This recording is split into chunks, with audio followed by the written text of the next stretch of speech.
Alors, l'accompagnement personnalisé dans le secteur social. C'est un grand mot, mais qu'est-ce que ça cache vraiment? Parce qu'au-delà de la théorie, il y a tout un cadre juridique super précis et bien sûr des défis très concrets sur le terrain. Dans ce décryptage, on va explorer tout ça ensemble. On va partir des grandes idées, de la philosophie, pour descendre jusqu'aux gestes du quotidien, ceux qui changent tout. Regardons cette phrase de plus près. La personne accompagnée est actrice de son projet d'accompagnement. Ça, c'est la Haute Autorité de Santé qui le dit. Et attention, ce n'est pas juste une jolie formule, c'est vraiment la pierre angulaire de tout le système. C'est le principe de base qui va guider chaque action, chaque décision qu'on va voir ensemble. Voilà notre feuille de route. On va commencer par le pourquoi, la personne au centre de tout.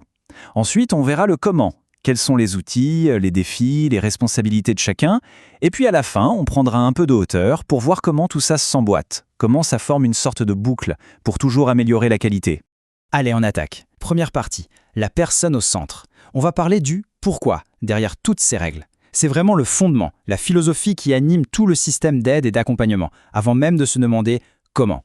En fait, il y a eu un vrai tournant, notamment avec deux lois fondatrices, celles de 2002 et 2005.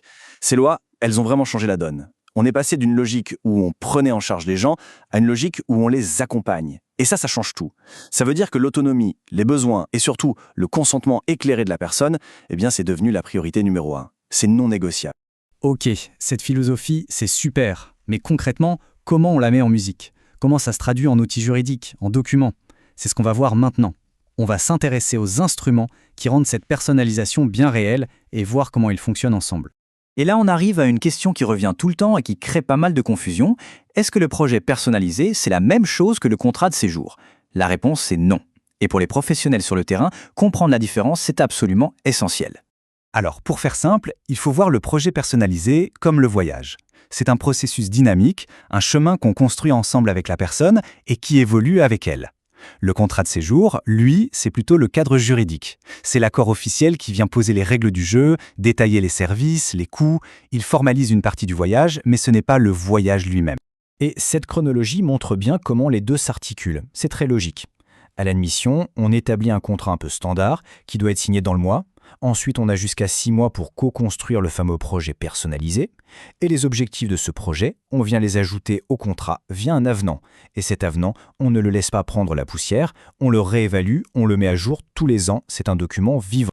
Prenons un exemple concret, ça va être encore plus clair. Mademoiselle X, son but, c'est d'emménager dans un studio pour être plus autonome.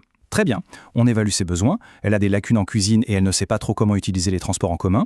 Du coup, dans son projet, on va fixer des objectifs clairs, apprendre à faire des repas simples et apprendre le trajet de bus pour aller au travail. Et là, l'avenant au contrat vient tout formaliser.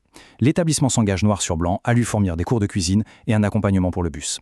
On voit bien comment l'ambition personnelle est transformée en un engagement de service. La boucle est bouclée. Bon, on a vu la théorie, les documents, maintenant on va plonger dans le vif du sujet, le quotidien. Avec un scénario très concret, à forts enjeux, où tous ces grands principes sont mis à l'épreuve du terrain. Voilà la question qui fâche, ou en tout cas qui interroge beaucoup. Un éducateur social, est-ce qu'il a le droit de donner des médicaments à un résident? C'est un vrai dilemme de tous les jours et ça met en lumière des risques très importants, à la fois pour les professionnels, mais aussi bien sûr pour les personnes accompagnées. Et pour répondre, il faut être très précis sur les termes. La loi parle d'aide à la prise de médicaments. Attention, ce n'est pas l'acte médical de préparer les médicaments dans le pilulier. Ça reste le travail des infirmiers. L'aide, c'est un acte de soutien à la vie courante.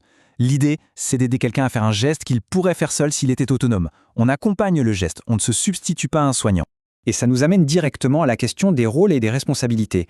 Qui peut faire quoi et à quel moment? Et là, on n'est plus seulement dans la bonne pratique, c'est une exigence légale, et si on ne la respecte pas, les conséquences peuvent être très très lourdes. Alors, pour qu'un professionnel qui n'est pas infirmier puisse aider, il y a 3 conditions. Et attention, elles doivent toutes être réunies. Premièrement, il faut évidemment une prescription médicale. Deuxièmement, la façon de prendre le médicament ne doit présenter aucune difficulté particulière. Et troisièmement, point crucial, la prescription du médecin ne doit pas dire explicitement qu'il faut l'intervention d'un auxiliaire médical. Si une seule de ces conditions manque, c'est non. Ce tableau est super intéressant parce qu'il montre bien la logique. Ce qui compte, ce n'est pas l'intitulé du poste, c'est la définition légale de la mission. Un éducateur ou un assistant social, oui, ils peuvent aider. Si les 3 conditions sont là, parce que ça rentre dans leur mission d'aide aux actes de la vie courante. Un aide-soignant aussi. Mais un veilleur de nuit, non. Pourquoi? Parce que son rôle n'est pas défini comme du soutien à la vie quotidienne. C'est ce détail juridique qui change tout. Et si on ne respecte pas ces règles, eh bien les risques sont énormes. Ça va de la sanction disciplinaire pour le salarié à des poursuites pour exercice illégal de la médecine. Et les amendes, elles sont salées. Jusqu'à 30 000 € pour une personne, 150 000 pour la structure. On parle même de peines de prison pouvant aller jusqu'à 2 ans et dans les cas extrêmes, de la dissolution de l'organisation. Bref, on ne rigole pas avec ça. Maintenant qu'on a vu tous ces détails parfois un peu techniques, on va prendre un peu de recul. On va remonter d'un cran pour voir comment toutes ces règles s'intègrent dans un système plus global, celui de la démarche qualité. Parce qu'il faut bien comprendre que toutes ces procédures, tous ces cadres juridiques, ne sont pas là par hasard. Ce sont les mécanismes, les engrenages qui ont été pensés pour s'assurer que la belle philosophie du départ, l'accompagnement centré sur la personne, soit bien mise en pratique et de manière sûre. Chaque règle, que ce soit les délais pour un contrat ou le protocole pour les médicaments, c'est en fait un maillon d'une grande chaîne. Et le but de cette chaîne, c'est de protéger la personne et de lui donner les moyens d'agir. Et la preuve, on la trouve noir sur blanc dans les critères d'évaluation de la Haute Autorité de Santé. Le critère 1.7.1 dit que la personne accompagnée a la possibilité d'exprimer son consentement éclairé. Concrètement, ça veut dire que des évaluateurs qualité vont venir vérifier si la personne a bien eu une information claire, si elle a vraiment compris et si elle est d'accord avec son accompagnement. On voit bien comment la boucle se referme. La pratique de terrain est directement évaluée à l'aune du principe fondamental du consentement. On termine avec cette question qui est peut-être la clé de tout. Est-ce que ce cadre réglementaire est une contrainte, un fardeau pour les professionnels, ou est-ce que c'est, au final, la meilleure garantie qu'on puisse avoir pour un accompagnement qui soit à la fois humain et de qualité ?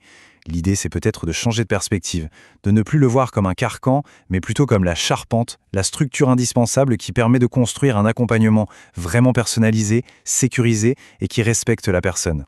C'est ce qui fait passer la philosophie du papier à la réalité.